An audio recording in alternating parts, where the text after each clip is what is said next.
Republican Congressman Dan Crenshaw joins me now. Good to see you, sir. Thank you very much for being here. Great to be here with you. Well, what's your reaction to this Puerto Rico trip? Big deal or not a big deal? Well, it sounds like they had a lot of fun, but they've also been talking a lot about the plight that federal workers see themselves in. And now they're not wrong about that, but if we're going to talk about that, then I don't know if these excursions to Puerto Rico are really the right way to handle that.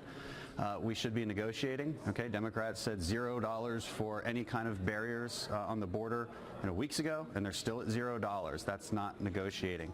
The president's plan was initially a long border wall. He's come down to about 234 miles of border wall. All right, we've gone from $25 billion to about $5.7 billion for any kind of physical barrier on the border. This is very reasonable. This is a mixed, holistic approach to border security, and it's what we need to be doing. I mean, you're one of the new guys on the block there. Are people pressuring the rest of your party to, the rest of the Democrat Party and the rest of the members on the Hill to say, come on, let's come together. Let's all work. Let's show up every day. Let's work on this until we can find some sort of deal.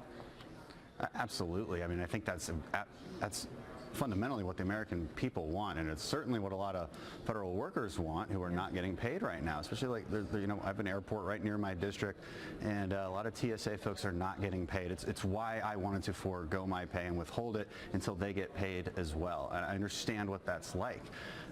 We need to negotiate on this, and as a freshman class, we've started to reach out to our freshmen on the Democrat side and say, what are you willing to give on this? Because I mean, you guys, behind What's their doors, response? What do they say? We're not hearing much a whole lot yet. It's the word wall that triggers them. They're like, well, then let's call it physical barriers. Let's call it fencing. Yeah, you said you think it's silly. Right, it's semantics, and any security expert will look at this and say, you really need a holistic approach, and physical barriers are a very obvious part of that.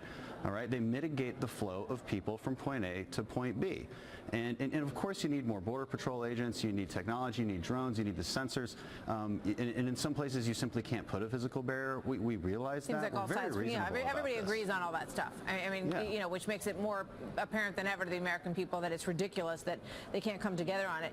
Lindsey Graham suggested that maybe the president should float a deal to reopen the government for a few weeks, but make it a short period of time. And if you can't work it out in that period of time, then it's another shutdown. The president's holding firm, though. He doesn't want to do that. Do you agree with the president or with Lindsey Graham?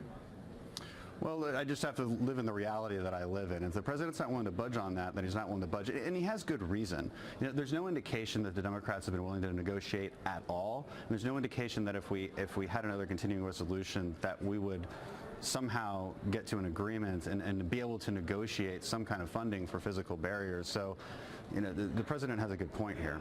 So the president, there's also been a suggestion that he might use some of the money that was allocated for Puerto Rico to build the wall, because they're, beating the bushes to find the money that's already been allocated in a way that they can move it over. Would you approve of that?